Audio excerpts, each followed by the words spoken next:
Welcome back to another video, and this video is going to be when we transition away from Visual Studio and we start to introduce some hardware. So we're going to be looking at the Arduino platform, and because a variant of C++ is used by Arduino, it's very easy to translate from Visual Studio to this. But the rest of what we're doing is going to be looking at a few Arduino projects. Now there's a starter project, an intermediate project, and then a difficult project. Prior to the difficult project, we do have to cover something that's needed, but the main goal that we're trying to achieve is implementing some code that we write, getting it onto some hardware, and making that hardware do something useful. Now, a big note here is that all of these projects display demonstration code. This is code to emphasize what we've learned so far, not any kind of production intent. And we're not going to get into, maybe you could call it the etiquette of writing code for production intent, because this is a very introductory course.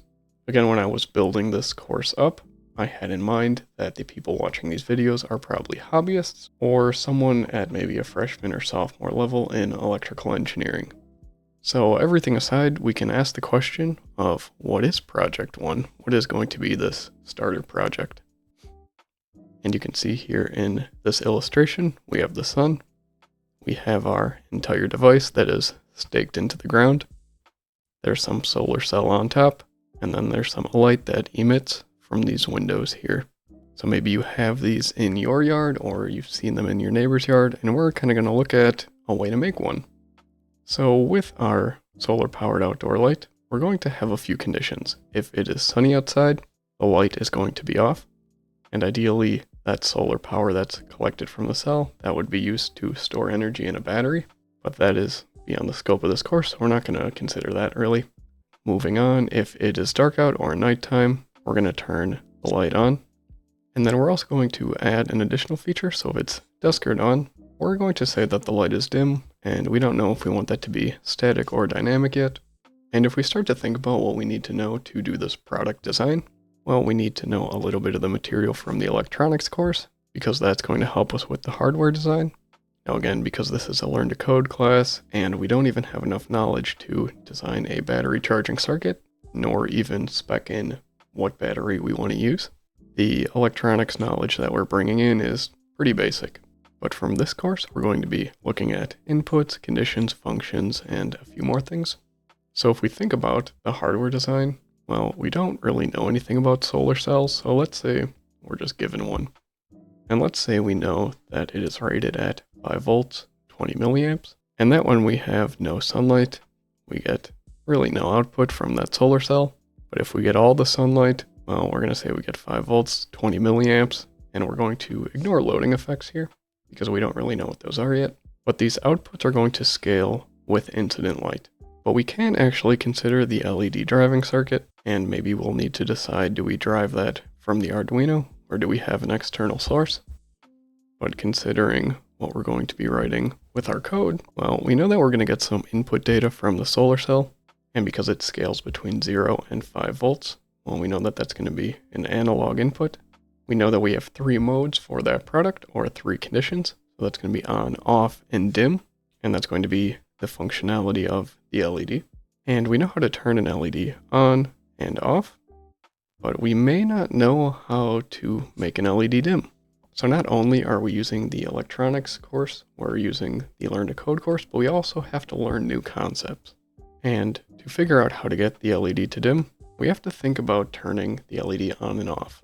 So if we look back to that electronics course, we know if we have some voltage source, some resistor, and some LED, we know that the current going through the LED is simply the source voltage minus the LED voltage divided by the resistance.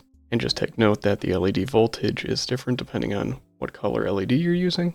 But we know we can turn the current down simply by increasing the resistance or lowering the source voltage. But if we start to think about this product, it's probably going to be a sealed product, and we don't want to have to physically change the resistor here.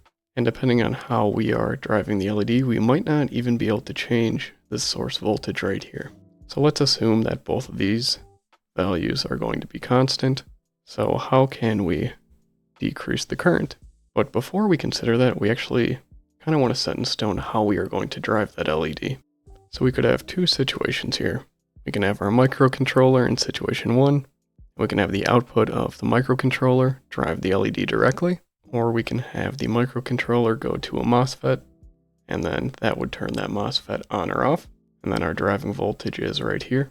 Maybe that's the battery voltage. And then in this case, maybe V battery is changing as that battery drains itself, but this might not be beneficial if we're not charging the battery or discharging the battery as expected.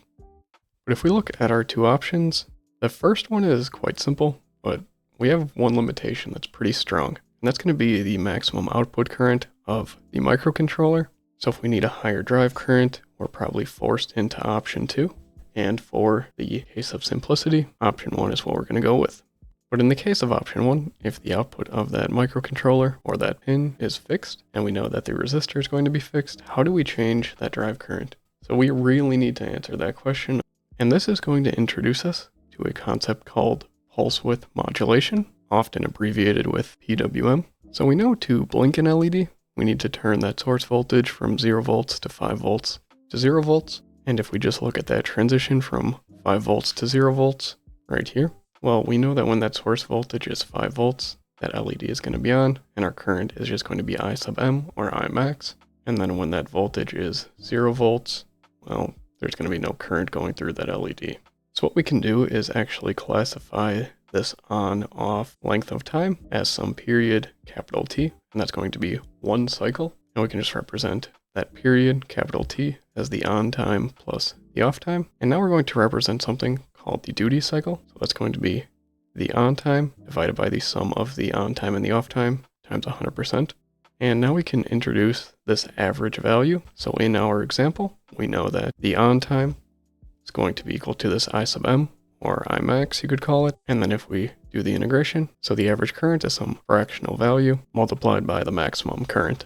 And you might be thinking this is a waste of time because what we've really done is find the average current for just a blinking light.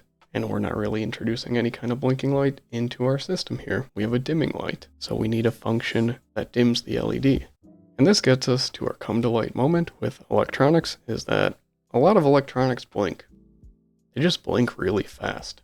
And realistically, for 99.99% of humans, any frequency above 80 hertz, well, you're not even going to perceive the blinking, you would just see it as some dimming. So the way that we achieve dimming the LED is by using this PWM effect. But we need to think about how can we do this with an Arduino. And another question that arises is which one do we need? So if we consider the entire complexity of this product, it's not too bad. We take an analog input, and based off of that input, we have 3 conditions. And what we end up with is the Arduino Nano Every. And if we look up the datasheet, we can scroll down and see that we have 8 analog input pins. We have 5 PWM pins. Our input-output voltage is 5 volts, so that's pretty sweet. And then our DC current, it says here that it's 15 milliamps, but inside the datasheet, the absolute max is listed as 20 milliamps.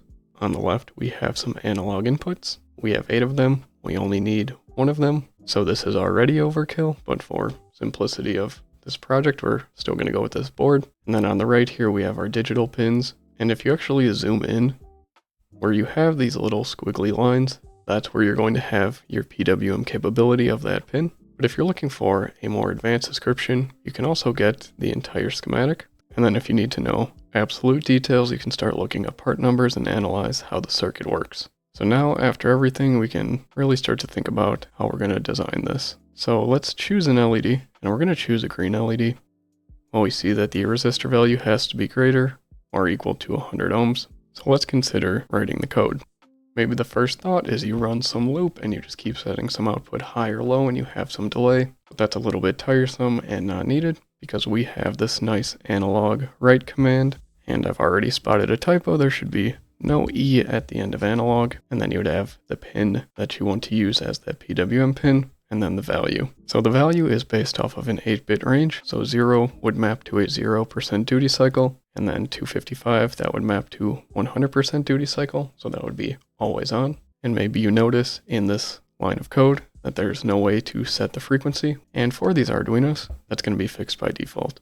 Based on the board that you're using, it shows you what the PWM pins are and then what that PWM frequency is. So what we get is if we divide our PWM frequency by the 80 Hertz that we specify, well, we are about 12 times faster than a human would notice, so I think we're okay to use this PWM frequency. So after everything that we covered, from the electronic design to the code, to the functions, to how we are going to implement the functions, to making sure that the hardware is applicable to this product, we finally arrive at some point where we are good to start writing the code. And we'll see you in the next video where we make this code, implement it into hardware, and then show it off.